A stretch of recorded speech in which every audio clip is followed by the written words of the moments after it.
Asher and Pipeman on W4CY Radio.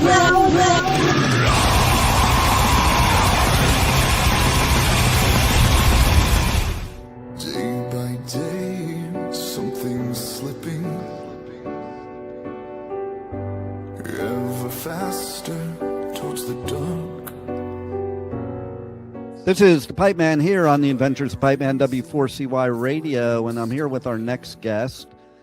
And it's pretty interesting because, you know, it's funny. I'm a motivational speaker, and I have never known this till I saw about this new song that we're going to talk about. That January is known as Blue Monday, characterized as the most depressing day of the year, which is today. And I hate that. I'll talk about that a little bit, but you talk about it in your song. So let's welcome to the show Brendan from the Nocturnal Affair. How are you? How you doing, man? I'm doing well. So, yeah, see, we learned something every day. I didn't even know that. Maybe because I'm a positive person and I hate focusing on the negative. So somebody probably said that to me and I probably ignored them. Yeah, I tend to avoid that negativity. If anybody comes at me with anything like that, I'm like, treat it like poison, get it away. You know, unless the person needs help. But if they're just there to be negative, like, I'm like, nope, get it away from me.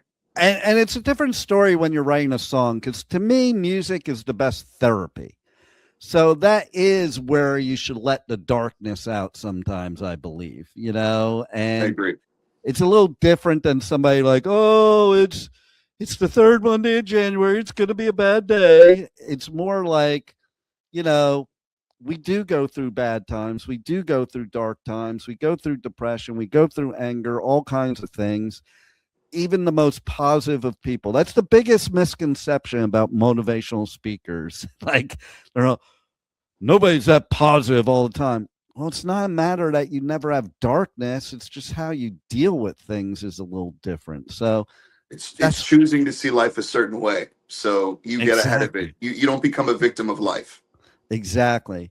But see, I love songs like this that like let people know that it's okay to have depression at times. It's okay to be angry at times. It's okay to have any kind of mental issue at times, you know, and it's okay to be able to share with other people. That's the message I get from deep, and that's deep. Absolutely. Yeah, you should never feel like you can't reach out to somebody. Yes, exactly. I think that's a thing, like in my generation, Gen X, we didn't really have anybody to reach out to, so we just dealt with shit. And I think that's what's good maybe nowadays is, you know, people realize that they don't have to do it alone and they don't have to keep it to themselves. Yeah, you know, it's interesting because the subject matter of deep, what surrounded me when I wrote it, how I was feeling, it wasn't unique to me. This wasn't something I was discovering for the first time on my own during the shutdown. Like, oh man, nobody understands. Like this, what I went through is something that a lot of people went through. I mean, probably in the millions, obviously. And a lot of people didn't make it out of that. Yeah. You know, so it's to this day, I am aware of people that were affected so badly during those times, and succumbed to a lot of depression that are still battling it now. Like the things that happened during the pandemic, it wasn't just the sickness that we talk about. There are other things, there are other mental battles that people fought, and they still have those scars. Those wounds are still open for a lot of people. Oh, no doubt about it. I mean, first of all, I think one of the biggest problems of that period of time is the fact that we did not have an outlet. We did not have live music and we didn't have people. You know, two main things to me that help you get through the day, you know, and I think too, even myself, it's funny because, you know, I go on tour and I do music festivals all over the US, UK and Europe. And like a musician, that period of time really bluntly fucked with my head because I was so used to traveling and being on the road all the time and amongst my people and amongst the live music, which is the best therapy, you know, and then it's all gone.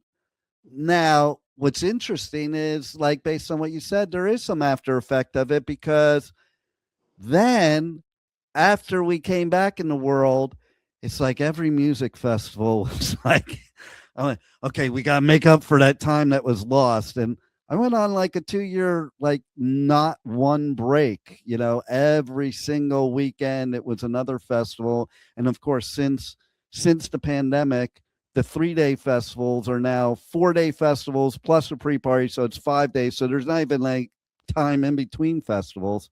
Yeah. And then last year, like I was nonstop from March until October. And when October hit this year, after I was done with the last festival, I think I've barely let, which is so unlike me, I've barely left my domain in the past couple months because it was like, I was like thinking to myself almost, oh, I missed that time that I wasn't allowed to do anything. Like Isn't it's that kind of so funny how weird. the mind works? Isn't It's that so funny? weird, right? You know, we it's we get like, the strangest nostalgia for things that maybe we're lacking right now. That during the time of the pandemic, nobody would. I mean, sure, some people were having fun, but you didn't feel that way then. no, I'm sure no, at that time you were like, I need to get the fuck out of my house before I burn it down with myself in it. no doubt. And like I live on the beach and it's a private beach and it was locked down.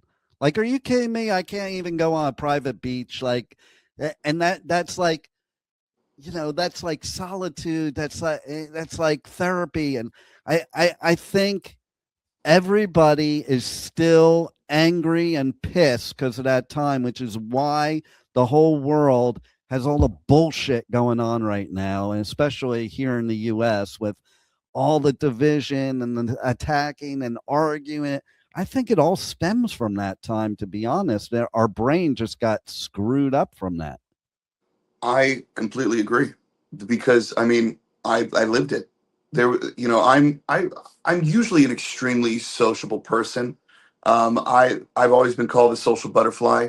I've never stayed with one particular social group growing up, whether it's metalheads, goths, people that listen to hip hop, rap, R&B, jazz. But like I can go to any type of show. I can talk to any type of person.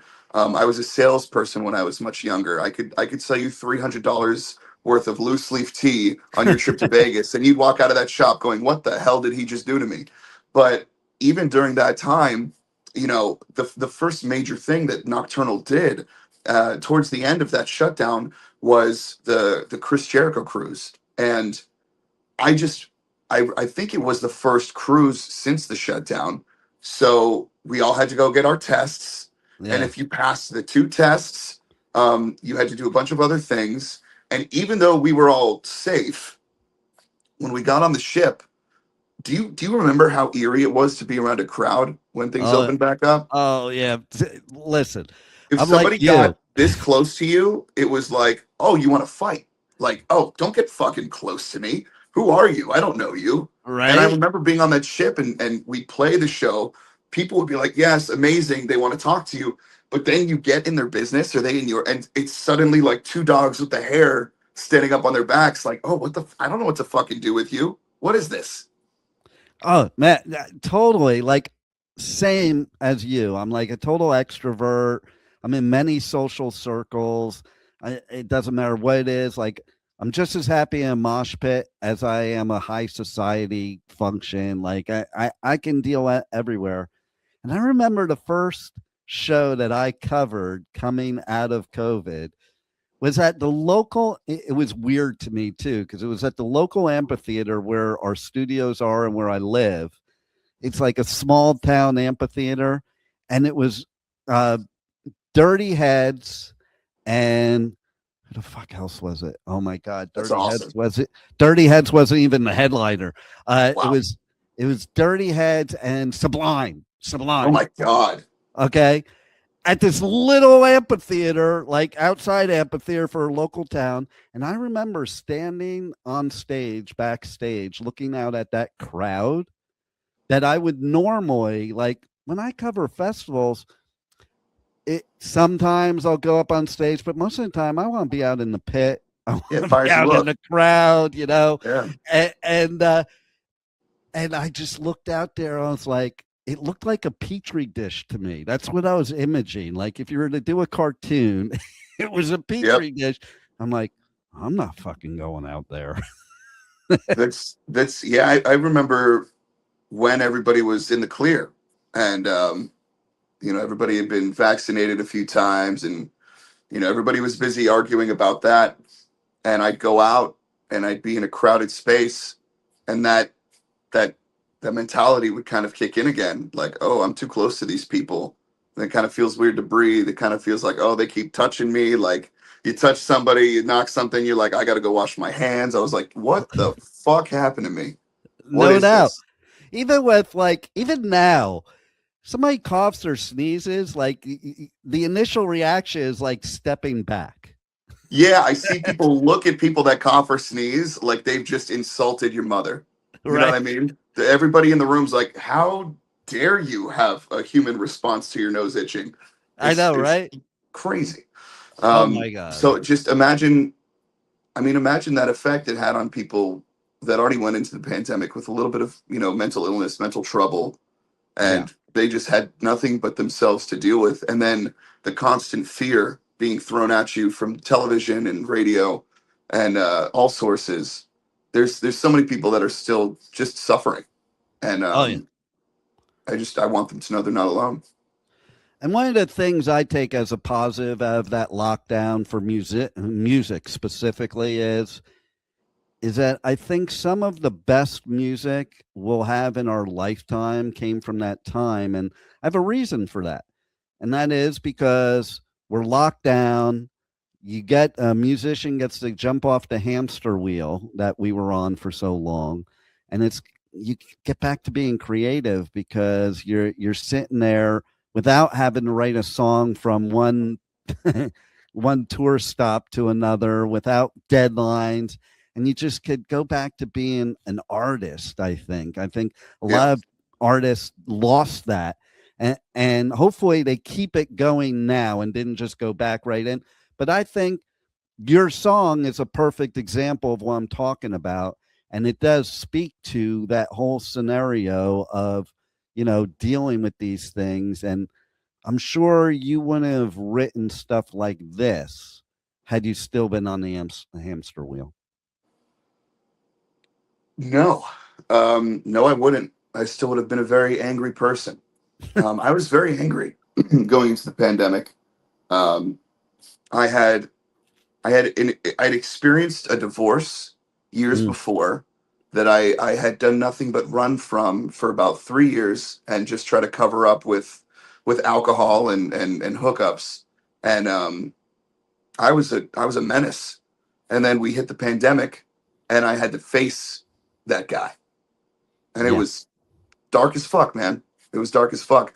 But while in the pandemic, while in the shut, I started therapy. I started working out because I was a slob. I started eating right. I started really focusing on what can I do to change my life to be the man that I want to be impressed by. So yeah, it's in a weird way. If it wasn't for the pandemic, God knows what path I would be on right now.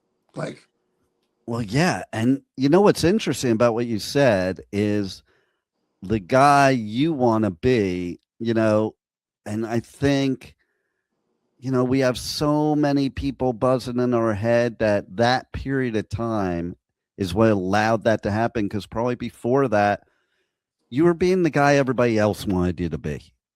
yeah, And that's frustrating. And you don't oh, really it's realize infuriating. it till you're by yourself like that, and you start to reflect and realize that, you know what? You have to be you, because Yes, at the end of the day, that's the only person you have to answer to, ain't that the truth? right? So I mean, it really is.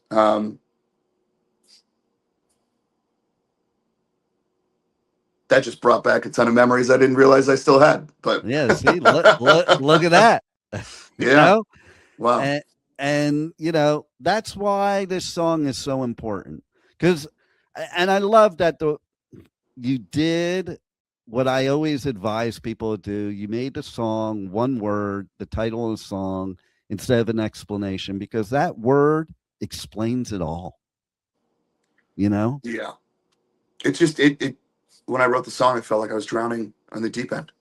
And Yeah. to be honest, it's hard for me to listen to. I've seen a music video multiple times because that's when the team sends it over. They're like, "This is our edits. This is what we've done," and I love the ideas that my management, Mark and Rick, have put into this. But even now, I have to mute it because if I don't, I hear that and I hear what the emotion of my voice, and I start going back to that time. I don't know how a lot of musicians work differently, but when I hear music that I wrote in times like that, it's almost like you relive it in your head Yeah. when you're performing it. I have no idea how I'm going to do the damn thing live without breaking down. I have no clue. But you This know is what? this Maybe is you one of those should things break where, down. yeah, we were in the studio and I had to like give myself a break, get back in the game, because I'm one of those, like, if I get emotional and I'm singing, a lot of people can cry through their singing. I can't. I get like, so I'm like, I need to be like, I don't know where I'm gonna have to go, but I'm gonna have to go somewhere when we play this on stage, or else it's gonna wreck me. I'm gonna break down. The way I look at it though is like I said, music's the best therapy, and the best songs are when people can relate, and they can relate when they see that you really are living that song, Every and you're time. not faking it, and then they're like, oh, I think that makes the difference, opposed to, like pop artists write songs, do they Yeah. have any connection to it? It's like, it's funny. You take somebody like, as an example, Carrie Underwood. She's a total metalhead. And I think to myself, how the hell are you a metalhead and sing other music? And there's plenty like that. Christina Aguilera, another example of a metalhead. I'm Billie thinking, Eilish. I mean, straight up wearing typo negative shirts on stage. right? You Love know, that. A lot of and people were like, "What the hell?" I was like, "That's awesome." exactly. And the fact is that, you know, what's great about metal is it is true to what it is, and whoever's writing metal music is writing the real deal opposed to something to appeal to themselves, not to everybody else. And I think that's the difference between a really good metal song and a not good metal song. Is a metal song is something you write for yourself, not for the rest of the world, and not to become a rock star or any of that stuff. It's And very there you true. go. It's And very there true. and there you go. And there's the proof right there. That Yeah. silence is the proof Yeah. right there. You Oh yeah. know, That's the second time you did that to me today. I know You I'm get pretty me good thinking. I like go off on this, like, yeah, man. pretty good at that, right?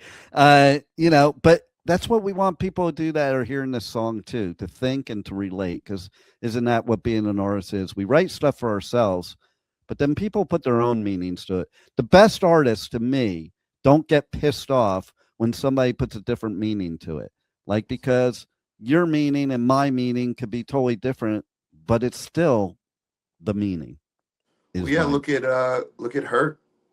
Yeah, Nine Inch Nails. It's one of their best songs of all time, and then Johnny Cash turned it into one of his best songs released of all time totally. for his meaning, his video alone, singing while June Carter is just looking at him while he's like going over the things he's done in his life. It's insane. Yeah. Yeah. And you know what else is insane that you brought that up? Is I can't tell you how many people think J- Nine Inch Nails covered Johnny Cash in that song. He did That's that good. that Could you that imagine? that is the way to make a cover song right there. Could you could you imagine how Trent must feel? Like, could you imagine writing a song that gains success, but then somebody from the past who's somebody at that level goes, I would like to use that, sir. And they do Right? so well, everybody thinks it's theirs. Somebody thinks your song is theirs. That's insane. That is a total trip. Yeah. You know who else is a perfect example of that is Metallica. Like some of Yep. their biggest songs aren't even theirs. Like that, you With know, one of my favorite covers they do is Whiskey in the Jar. there you go. So And great. that's a great one. Turn the Page, they do great. Oh, Uh, dude. and Die then, Die My Darling. uh, unbelievable. And then Yep. all the Diamond Head and Budgie songs. Like Yep. most people wouldn't even know who those bands are without Metallica doing those I heard songs. I heard their version of Stone Cold Crazy before Queen's. That's funny. And then I think it was either my sister or someone else was like, "Yeah, this is a lot more heavy than how Queen did it." And I went, "Well, like the We Are the Champions guys?" I had been a kid at the time. I'm like, "You mean the We Will Rock You or whatever it is?" The what? Right. Yeah.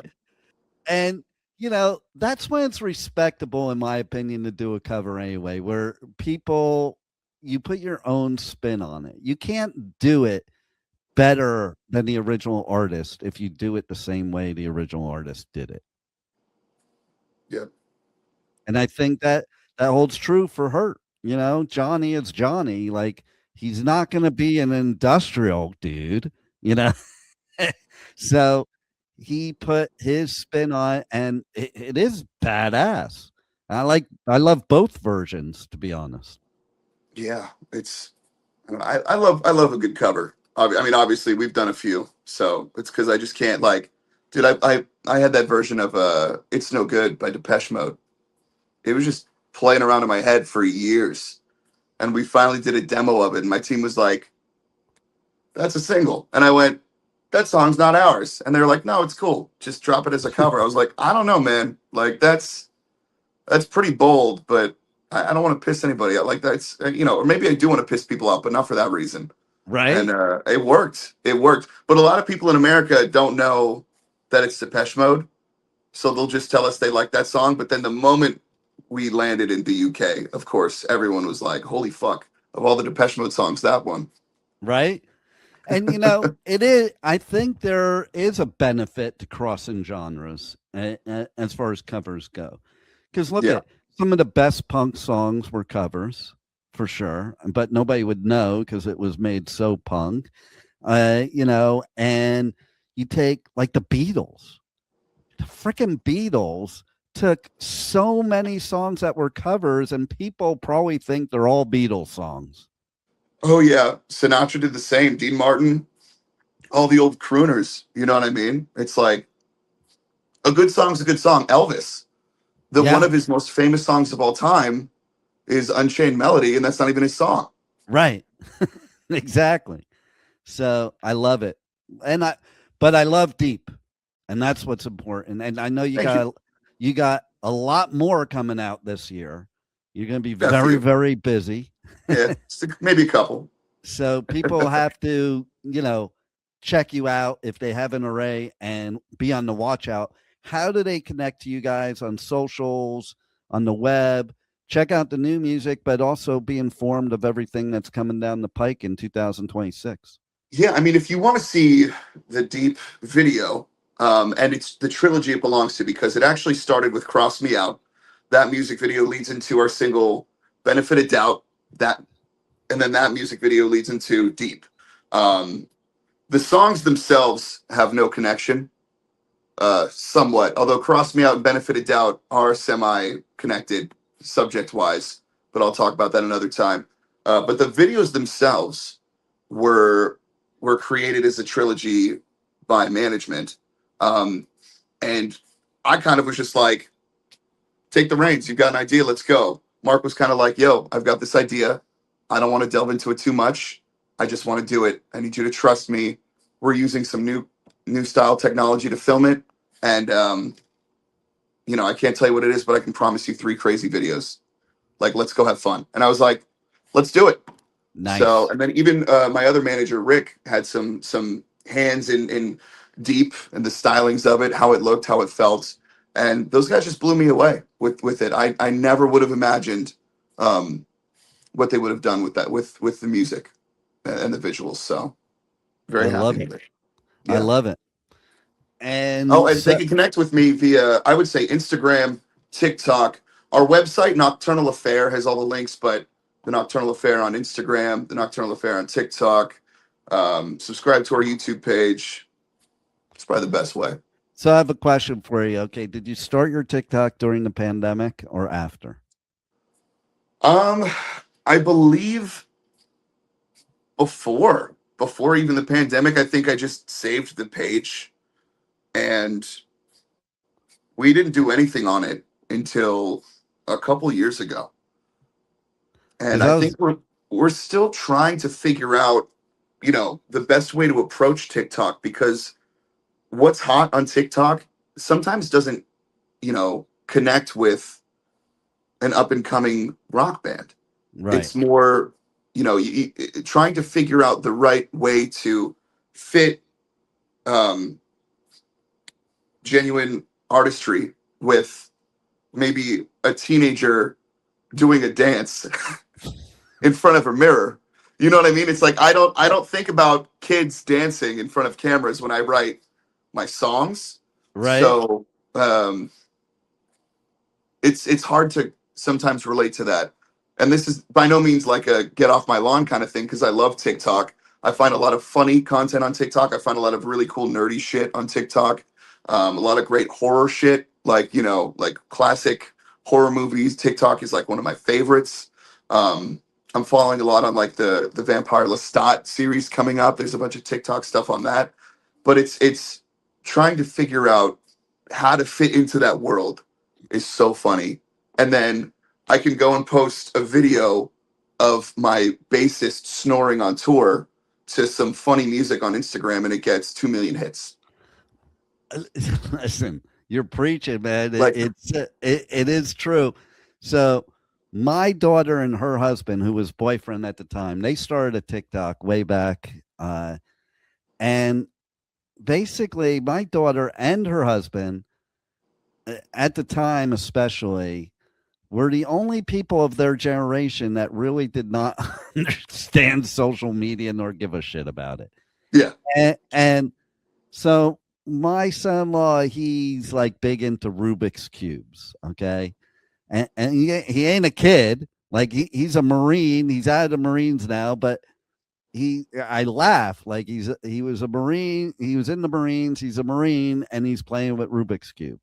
But they did this. They started TikTok. Like these are people that didn't do Instagram, didn't do anything, didn't really know. Started TikTok, and all he was doing was solving Rubik's cubes on this TikTok. And in a month, he got 160,000 followers. And I'm like, what the fuck? That's amazing though. That's It is. amazing. It A is. lot of people get so mad, but it's like I can only like fuck yeah, you figured it out. I don't Um, even think they figured it out. It it just just happened. happened, and that's the thing. So I like to ask people. The reason I asked you what I did is I like to ask because I think a lot of people did TikToks during the pandemic, and they're very embarrassed about some of the ones they did then. So I'd like to ask, what's your most embarrassing TikTok? Ooh, I don't think I have one yet, but now Nice. I've got a goal for next year. I know, right? That's what'll make you go Um, viral. It's the embarrassing shit that'll make you go viral. actually, hold on. I do have an embarrassing TikTok, but I don't think it's up anymore. I think I took it down. Um, we were still up and coming, like more so when it happened. It was before we got on any charts, or we'd only been on a few tours, and it was when touring had started shortly after the shutdown. So I want to say it was maybe spring of 2022, and we were in Grand Rapids, Michigan, and somehow somebody filmed a moment where I fell off stage for the first time. It's on Ooh. film, and and I didn't fall off stage gracefully too. The way I fell off, A, was embarrassing. B, it hurt, but the way I hurt myself saved the rest of me from breaking any bones. I was standing on one of those like bass speakers that they'll put at the front of the stage that, you know, Yeah. musicians will always stand on. Yeah. And I didn't have my glasses on and I didn't have my contacts that day. And I took a step. And when I took a step, there was no stage next to me in the Ugh. middle of our song, 1,000 Ways to Die. Wow. And we had to have been 4 to 6 feet off the ground. And so the way I was standing was I took a step off and I fell off the stage foot first. So let me tell you something. I hit my nuts on the way down pretty Yeah, hard. I I already felt that when you said what you so just said. if I didn't, I would have fallen off the stage and my whole body would have hit the concrete and I probably would have broken some bones, maybe hit my head. But because I hit my my nuts on the fucking bass cabinet, whatever speaker, it made my leg that fell straighten out like a fucking cartoon character getting electrocuted because I was like, ah! And the leg straightening out caught me on the ground and I like rolled and I was fine. Nice. I like maybe had a bruise and my nuts hurt for a second, but thankfully there was no major damage to anything. Somebody got a video of it and sent it to us. And then it got out. And then people were sending me memes of like, you know, there's like Straight Outta Compton. It was like straight out of stage floor. And it's like me like falling. And we had that on TikTok for a minute. But the internet is not nice. No. So what turned into maybe a funny like, hey, here's what we've done. You know, everybody's done it. I've seen tons of musicians fall off the stage, and you kind of become part of the club once that happens. Like, okay, now you're really doing this for real. Even after the show, Chris Jericho, kind of like, because we were touring with Fozzy, he like pat me on the back and he's like, now you're a real touring musician. Like now you can join the rest of the greats because they've all fallen off the stage. See, I thought he would have said that was a good wrestling move.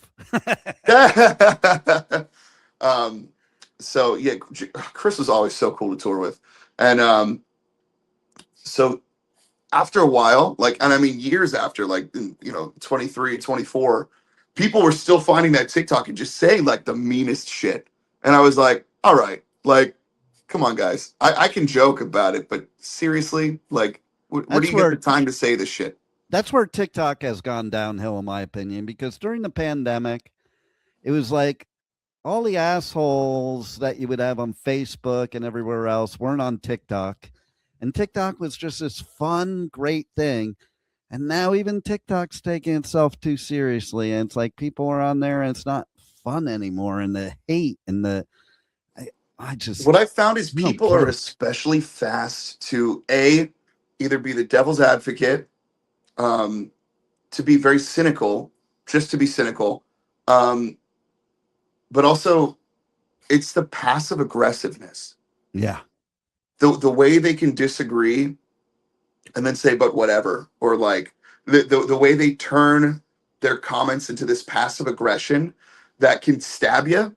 Mm-hmm. But if you respond, they're like, hey, chill, dude. Like, it's not even a thing. Don't make a big deal about it. Like, that's like a whole culture right now. It's weird. People can't just say things. To me, the internet and social media has only increased mental illness. You know, I could see there's an argument in there. Absolutely. I think when, not used wisely, to be honest, I think all public schools should start teaching classes to kids whose brains are developing on how to address the internet. Because, you know, when I was a kid, we barely had laptops, right? Right. And like that wasn't even a thing that we went on all the time unless we wanted to game. But like we weren't heavily tied to computers in the way that this generation is. And so I think there should be some type of way to prepare children mentally to all of the information that they're going to see that maybe they shouldn't see, that will stop maybe some poor forms of development. And whether it's so socially, emotionally, mentally. Yeah. And it's so easy to cyberbully people. Like, you go to school with that before the internet, and there were bullies, but there were limitations. Now, because you had to see them in school on Monday. You know. Yeah. Now it could be anybody with an anonymous account. It's terrible. I say social media is antisocial. Like it's the antithesis of being social, but it is a necessary evil. And I love your idea because yeah, people need to be educated on etiquette too on Yes. social media. Just because you can hide behind a screen and be a dickhead doesn't mean you should. Is kind Yeah, of I mean, what I there think. should be classes for that. I think there should be assistance for parents that are allowing their kids to have a telephone. Like, dude, a cell phone at the age of 10 with access to fucking everything in the world. Like, are you kidding me? They can see anything. The They shit can my see, and they grandkids are pull up. seeing everything. What? Yeah, the shit my grandkids pull up on YouTube, Yeah. like when their parents, because their parents can't monitor everything. Like it's like, oh my god, what are these kids being exposed to? Like you could put all the parent controls you want on, not I don't mean the parent themselves, I mean on the app. My grandson can figure out how to hack around that stuff no problem. And we're not Yep. even talking techie. It's like they've grown up with it, so they know their way around it. Oh And yeah. There was a short time a while ago. I was dating somebody with young kids, and the kid was getting in trouble for the way he was addressing Chat GPT and like the information Chat GPT was giving to him. wow. Like it was extremely inappropriate things for somebody his age. And the mom didn't know what to do. She was like, I don't even know, because he's got to have his phone to get a hold of me. He's got to be able to do this. It's got to be. But it was just like, it was a whole thing. And I was like, I can't even imagine. I can't imagine just like, But how do you how solve did that? and then that attitude you just had there, which is the society we live in, listen, I grew up being able to get a hold of my parents and I didn't have a cell phone nor Exactly. nor internet or any of that stuff. You I was know, the and every kid around me had one of those. You remember those flip up phones where it flipped up and you had a keyboard, and then they'd flip it back down, or the razors, or everything. I went through with the entirety of high school without a cell phone. All of my my friends had cell phones, and my mom had every single one of their numbers, so she knew who to like. All right, Aaron didn't answer. Let me call Tony. Tony didn't answer. Let me call somebody else. And then finally, is Brennan with you? Put him on the phone, and that was normal. That wasn't like, "Ugh, mom, how many kids have you called?" Like it was like, "Oh, hey, yeah, no, I'm over here." yeah, there you go. And it's funny too because I remember it was 1991. I was buying a brand new car, and they had this deal. You got a free phone if you bought the car, but you had a choice. And so they asked me, "Do you want a mobile phone?" And it was that brick stupid shit, or do you want a car phone? I'm like, I want a car phone so I could be like James Bond. Well, I need a mobile phone for. I'm not going to use that. Now, Yeah, I'm just as addicted to my mobile phone now as anybody is. But of at that course. time, that was my mindset. It was like, what do I want the mobile phone for? That's stupid. I want the car phone so I could be cool. It wasn't even about being able to call people. It was just about, hey, I'm like James Bond. I have a car phone. Yeah, You know, yeah. and I remember too with my kids, I tried to keep them off of cell phones. And then there just came a point where I was dropping one of my kids off at school. I remember it so clearly. And I saw all the kids outside being dropped off all on their cell phone. And I felt, oh shit, now I do have to let them use a cell phone because everybody has it. And like, because what are you gonna do? Make your kid be the only one that doesn't have a phone? You know,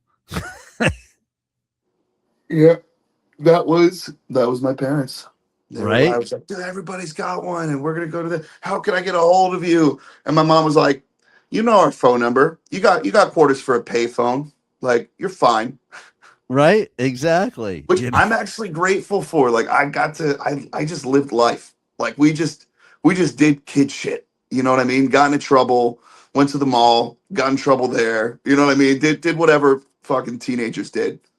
And I'm very happy about the fact that, I was very involved in the Sunset Strip days of the 80s, and nobody Nice. has any proof of it. Yeah, you know what? I gotta say, even though I didn't have a phone, a lot of my friends had cell phones with the beginning parts of cameras. There's so many just photos of me out there, all gothed out at the mall, in front of Hot Topic with trip pants and lip service straight jackets, and I got makeup on and shit. It's a different time, different I know, time. right? I know.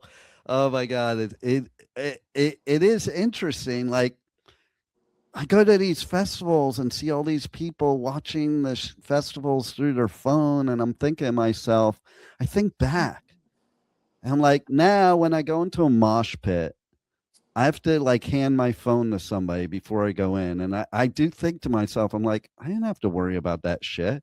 I just went into the pit. Like, you didn't worry Yep, about, oh, I better not bring my phone in the pit, or let me get a picture of this. Let me, like, you know, yep. you But now too, it's like participate. if you hand your phone to your friend to go do something real quick, do you get that anxiety of like, what if we lose each other? Now I can't get a hold of them. I not only get that, but I get of, because I'm a very private person. I'm like, I don't want them looking through my phone. And there's nothing there to hide. It's just like, You're like, here, hold my phone real quick. I'm about to do this. You're like clearing your search history. And they're like, what are you doing? Like, I was, texting my family. yeah, right. And it's like, oh my God, one day, it wasn't that long ago, I was saying to my youngest daughter, I was like, some days I just want to drive down the road, throw my iPad, my phone, and my laptop out the window and keep driving. And I am a techie from way back. Even when I Yeah. was young, like I'm Gen X that built a lot of this shit. And I took every programming language, and I had a computer when nobody else did and stuff like that. But she goes, Dad, who you kidding? You're as addicted as anybody. I'm like, yes, but I do remember a time when I didn't have all this stuff and it was a lot better. Like, I think about it. What I do the first thing in the morning. It used to be, I don't smoke anymore. It used to be have a cigarette, go to the bathroom. Cigarette always took priority. Now You have it's the like, cigarette so you could go to the bathroom. yeah, now it's the phone. The phone, that's the first thing. That's how we got this interview, by the way, because Really? Annie Facebook messaged me, I think it was like 6 a.m. this morning, about doing this interview. And Yeah. Well, we were supposed to do it, I think, earlier today. yeah, And yeah, the, yeah. the way she sent it to me, I thought it was tomorrow. And then at around 11, she was like, hey, bud, how was the interview? And I was like, so I'm glad we were able to talk. But Yeah, yeah, right. But that was a perfect example of that. The first thing I saw when I woke up this morning was her Facebook message asking me to do an interview.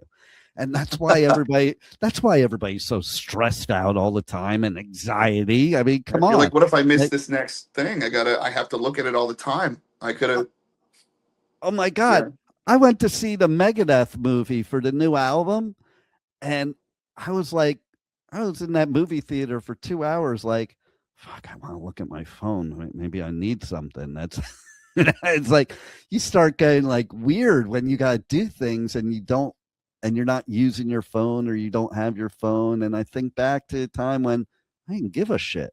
Like, I would sometimes take off for like 3 months, and I'd tell people, okay, I'll see you when I get back. And there's no way to reach me and no way to me to reach anybody. And that was healthy. That was how I recharged. That's how I avoided all the darkness of my life. It's like when things start getting dark, that was my therapy, to just disappear, recharge, motivate myself, get back in a positive state, and then come back. So anyway, you got a lot more coming out. Everybody's got to check everything you got. You have badass music, and Thank you. basically, I think that what's greatest about you is you share your own personal things to help others through music. And I think that's the key to a true artist. A true artist is able to do that. It's able to dig deep and bring out, like you were saying, you're going to have a hard time performing that song. But I think Yes, that's why the song is so good. It's because I it's so really real, appreciate that. Yeah, you know? I definitely do it to connect with others. When I was growing up, I feel like a lot of the time, I don't know about you, but the radio raised me in a way, you know? Well, metal raised me because Yeah. the music I listened to wasn't allowed to be on the radio. Like music nowadays that's on the radio. I'm like, that's weird.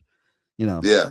You didn't hear Slayer or Metallica on the radio. Like we had this attitude when we were teenagers. If it's on the radio, we don't like it. Like as soon as a band made the radio, it's like, Yeah. when I was at Metallica's first show ever, and I'm here to tell you, I am one of those people of the original like 25 that were at their first show or whatever it was that Yeah. when the Black Album came out, we were like, fucking poser sellouts. I mean, there's I was lucky to have 92.3 and 107.5 in Vegas though. Those were the channels that introduced me to at least the beginning part of finding the genre of music that I love to play today, Now, see, for me, I'm originally from Jersey. So we had Oh, nice. WSOU, which was Seton Hall University, and that was like the original station that actually played underground metal and punk music. Yeah. And then when I moved out to LA, you had KNAC, who just celebrated a big anniversary recently. Again, it wasn't your typical radio station. So it was like, it wasn't KLOS. KLOS played rock, but they didn't play that, but I love seeing today, though, that metal has gone to the masses because to me, it's the best therapy there is. People don't really understand metal, what we as metalheads feel and what it does for us. And, I think it makes it a better world. I think if we want to solve all the world's problems, we need to have one huge metal festival that everybody in the world is required to attend. Definitely metal with the sprinkle of some ballads here and there. You know what I'm saying? Every good metal band deserves a great ballad. Of course, and that's how you know they actually can sing too.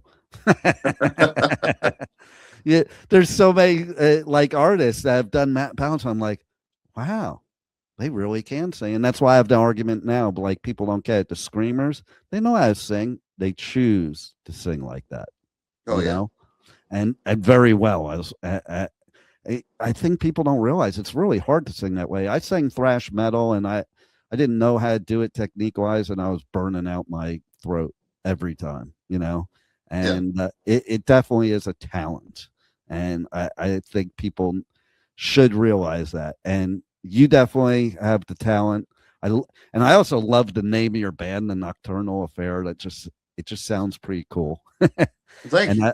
I don't normally talk about band names, but it does sound pretty cool.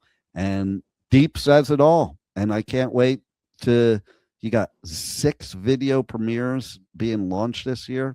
Can't wait. And thank you. Nobody here listening is allowed to listen to my show anymore unless they watch all 6 of those videos. Appreciate that. Thank you for giving us great music and bearing your soul to give it to us. And thanks for being on the Adventures of Pipeman. Well, thank you for having me, man. Hope to talk to you soon. Absolutely. Thank you for listening to the Adventures of Pipeman on W4CY Radio.